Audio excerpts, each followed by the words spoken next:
નમસ્કાર, હું છું અંજલિ રાવલ અને તમે જોઈ રહ્યા છો ન્યૂ ભારત ન્યૂઝ। સવારના મોટા સમાચારમાં આપનું સ્વાગત છે। ત્યારે મહત્વના સમાચાર મળી રહ્યા છે કે અમેરિકા ઈરાન શાંતિ કરાર પર સહમતિ સાધવામાં આવી છે।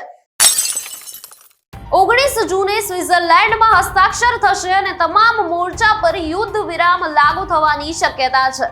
લેબનાનમાં પણ કાર્યવાહી બંધ થશે। હોર્મુઝ જળમાર્ગ ફરી ખોલાશે અને અમેરિકી નૌકાદળની નાકાબંધી હટી જશે। ઈરાનના ફ્રીઝ ફંડ મુક્ત કરાશે અને 60 દિવસની નવી વાટાઘાટો થશે। પરમાણુ મુદ્દે ચર્ચા આગળ વધવાની પણ શક્યતા છે। ત્યારે ઈરાની તેલ પરના પ્રતિબંધ હટી જશે। અમેરિકા સૈન્ય કાર્યવાહી રોકાશે અને ઈરાન પર નવા પ્રતિબંધ નહીં રહે। ઈરાન પરમાણુ હથિયાર નહીં બનાવે અને $300 અબજ ની યોજનાઓ પ્રસ્તાવિત થશે।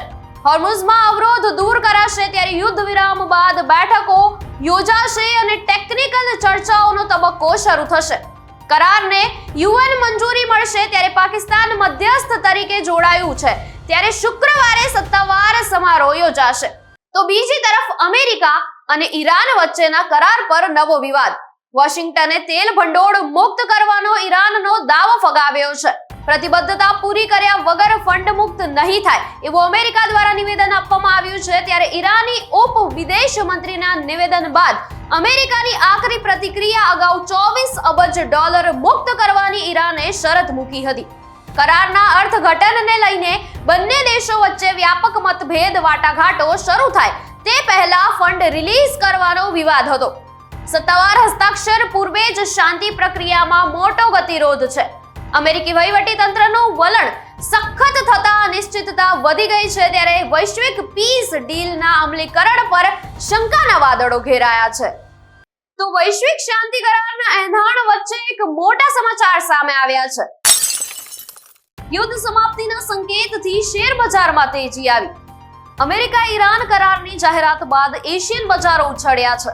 જાપાનનો નિક્કેઈ 225 ઇન્ડેક્સ સવારમાં 5% વધ્યો। ત્યારે દક્ષિણ કોરિયાનો કોસ્પી ઇન્ડેક્સ 5.7% મજબૂત થયો। તાઇવાનના તાઇએક્સ ઇન્ડેક્સમાં 2.7% નો મોટો ઉછાળો જોવા મળ્યો। જ્યારે ઓસ્ટ્રેલિયાના એએસએક્સ 200 બજારમાં 1.5% ની તેજી આવી। અમેરિકી બજારના S&P 500 ફ્યુચર્સ 1% વધ્યા। ત્યારે ટેકનિકલ કંપનીઓ આધારિત નાસ્ડેક ફ્યુચર્સમાં 1.6% નો ઉછાળો। યુદ્ધ વિરામની જાહેરાતથી આંતરરાષ્ટ્રીય રોકાણકારોમાં ભારે ઉત્સાહ જોવા મળ્યો છે। ગ્લોબલ માર્કેટ ગ્રીન ઝોનમાં આવતા જ મજબૂત સંકેતો। સીઝફાયર જાહેરાત બાદ ક્રૂડ ઓઇલ સસ્તું બન્યું છે। ત્યારે તેલ પુરવઠાની ચિંતા ઘટતા જ ભાવ તૂટી ગયા છે। દિવસ બાદ શાંતિ સમજૂતી 107 પર સહમતિ થઈ છે। ત્યારે હોર્મુઝ જળમાર્ગ ખોલવાની અસર દેખાઈ। આંતરરાષ્ટ્રીય બજારમાં તેલના ભાવ ઘટી ગયા છે અને બ્રેન્ટ ક્રૂડમાં 4% નો ઘટાડો જોવા મળ્યો। ક્રૂડ ઓઇલ $81.15 પ્રતિ બેરલ થયું। ત્યારે WTI ક્રૂડ 4.6% સુધી તૂટ્યો। સોમવારે એશિયાઈ બજારમાં ભારે નરમાઈ જોવા મળી। ત્યારે તેલ પુરવઠાની ચિંતા ઘટતા ભાવ તૂટી ગયા છે। વૈશ્વિક ઉર્જા બજારમાં રાહતના સંકેત છે। ત્યારે તેલ સપ્લાય સામાન્ય થવાની અપેક્ષા। શાંતિ કરારથી રોકાણકારોમાં વિશ્વાસ વધી ગયો છે અને એશિયા પ્રશાંત બજારોમાં તેજી જોવા મળી। તો હવે આવો જોઈએ અમેરિકા ઈરાન શાંતિ કરારની 10 મુખ્ય વાતો। અમેરિકા અને ઈરાન વચ્ચે ઐતિહાસિક શાંતિ કરાર પર સહમતિ સધાઈ છે। પાકિસ્તાનની મધ્યસ્થીથી બંને દેશો વચ્ચે યુદ્ધ વિરામ લાગુ થશે અને આગામી શુક્રવારે સ્વિટ્ઝરલેન્ડમાં આ શાંતિ કરાર પર હસ્તાક્ષર કરાશે। રાષ્ટ્રપતિ ટ્રમ્પે હોર્મુઝની વ્યૂહાત્મક સામુદ્ર ધુની ફરી ખોલવાની જાહેરાત કરી। કરારના સમાચાર વહેતા થતા જ વૈશ્વિક ક્રૂડ ઓઇલ 4% તૂટી ગયું। ત્યારે અમેરિકા ઈરાનના જપ્ત થયેલા $25 અબજ મુક્ત કરશે। ઈરાન પરમાણુ હથિયાર નહીં બનાવવાની શરતો પાડવા માટે સંમત થયું છે અને ઇઝરાયલ આ પ્રસ્તાવિત શાંતિ કરારમાં સત્તાવાર પક્ષકાર બન્યું નથી। ઈરાની ન્યૂઝ એજન્સીએ 14 મુદ્દાના કરારના મુસદ્દાનો દાવો કર્યો। શાંતિ કરાર બાદ પણ અમેરિકા ઈરાન વચ્ચેના જટિલ પ્રશ્નો હજુ યથાવત છે। ત્યારે પરમાણુ કાર્યક્રમ અને પ્રતિબંધો પર નિર્ણય બાકી છે। બંને દેશો કરારને પોતાની જીત ગણાવે છે અને લેબનાન સહિત તમામ મોરચે યુદ્ધ વિરામ લાગુ થશે। ઇઝરાયેલે હજુ આ સમજૂતી પર ટિપ્પણી નથી કરી। રવિવારે લેબનાન પર ઇઝરાયેલી હુમલાથી તણાવ વધ્યો હતો। ત્યારે દિવસ બાદ સૈન્ય સંઘર્ષ બંધ 107 થવાના એંધાણ છે।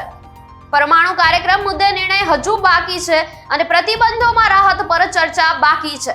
મુશ્કેલ મુદ્દાઓ હજી ઉકેલાયા નથી ત્યારે આગામી વાટાઘાટોમાં નિર્ણય લેવાશે. બંને દેશો ડીલને જીત ગણાવી રહ્યા છે અને સૈન્ય અભિયાનો તાત્કાલિક રોકવાનો નિર્ણય લેવાયો. લેબેનનમાં પણ યુદ્ધ વિરામ લાગુ થશે ત્યારે હિઝબુલ્લાહ ઇઝરાયલ સંઘર્ષ કરારમાં સામેલ છે. ઇઝરાયલે હજુ કોઈ પ્રતિસાદ આપ્યો નથી અને આગળની ચર્ચાઓ પર સૌની નજર છે. પ્રતિબંધો મુદ્દે સહમતિ હજુ બાકી છે અને પરમાણુ મુદ્દો મુખ્ય પડકાર બન્યો હોવાનું સામે આવ્યું છે. સમજૂતી બાદ નવી ચર્ચાઓ શરૂ થશે. તો બીજી તરફ દુનિયાભરના દેશોએ અમેરિકા ઈરાન કરારનું સ્વાગત કર્યું.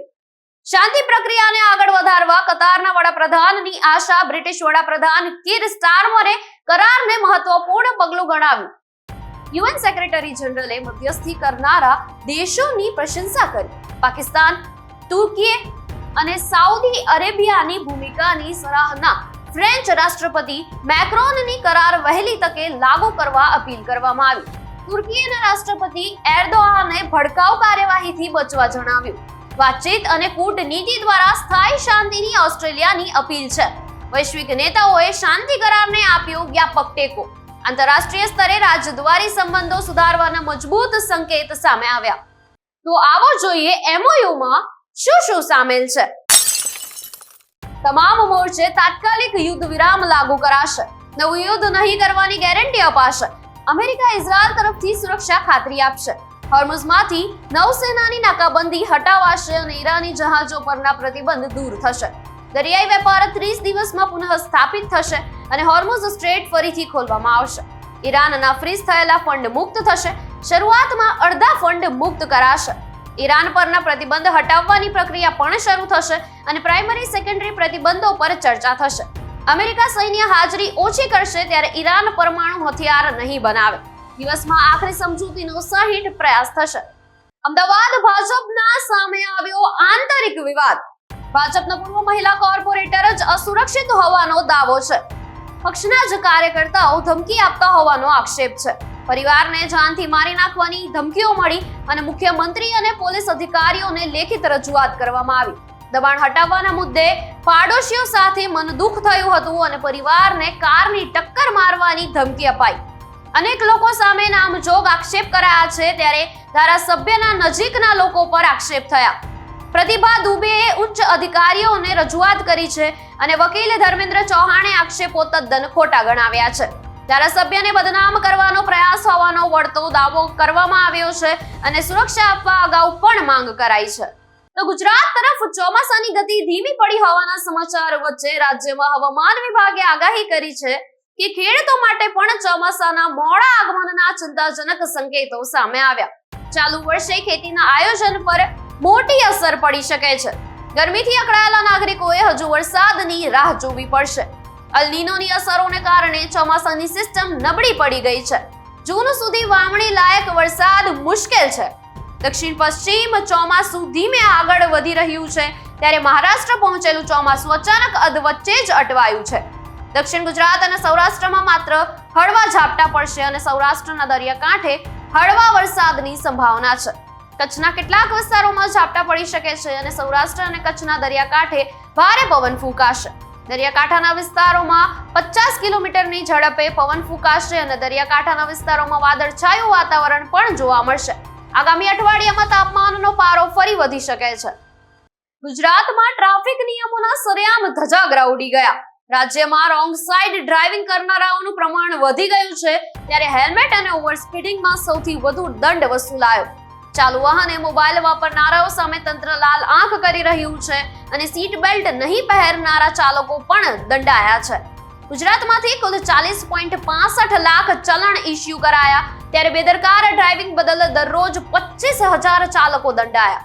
નિયમોના ભંગમાં ઉત્તર પ્રદેશ, કેરળ બાદ ગુજરાત ત્રીજા સ્થાને આવ્યું છે ત્યારે ગુજરાતના રસ્તાઓ અકસ્માતોને કારણે રક્તરંજિત બની ગયા છે. રાજ્યમાં દરરોજ સરેરાશ 20 લોકોના અકસ્માતમાં મોત થાય છે. ટ્રાફિક નિયમોના કડક અમલ માટે પોલીસ એક્શન મોડમાં આવી છે અને લાયસન્સ વગર વાહન ચલાવતા સબસ્ટેન્ડર્ડ ચાલકો પર તવાઈ થઈ રહી છે. શહેરી વિસ્તારોમાં સીસીટીવી કેમેરા દ્વારા ઈ ચલણ ફાટ્યા છે.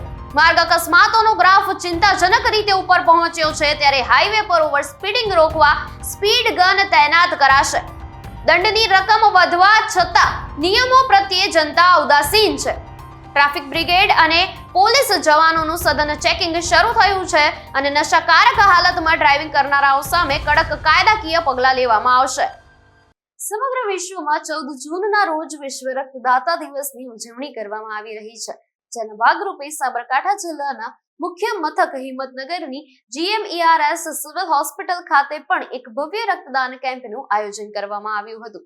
રક્તદાન એ જ મહાદાન, આ સૂત્રને સાર્થક કરતા આ સેવા યજ્ઞમાં હોસ્પિટલના RMO ડોક્ટર વિપુલ જાની સહિતના વરિષ્ઠ તબીબો, મેડિકલ કોલેજના વિદ્યાર્થીઓ અને હોસ્પિટલના વહીવટી કર્મચારીઓએ ખૂબ જ ઉત્સાહભેર ભાગ લઈને રક્તદાન કર્યું હતું.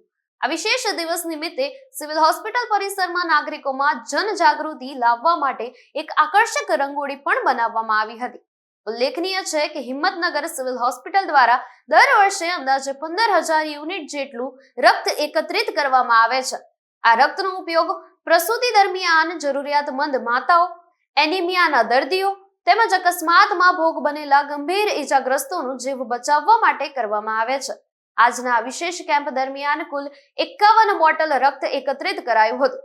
આજે વિશ્વ રક્તદાતા દિવસ હોવાથી જીમર્સ મેડિકલ કોલેજ સંલગ્ન જનરલ હોસ્પિટલ હિંમતનગર ખાતે બ્લડ ડોનેશનનું કેમ્પ કરવામાં આવ્યો હતો.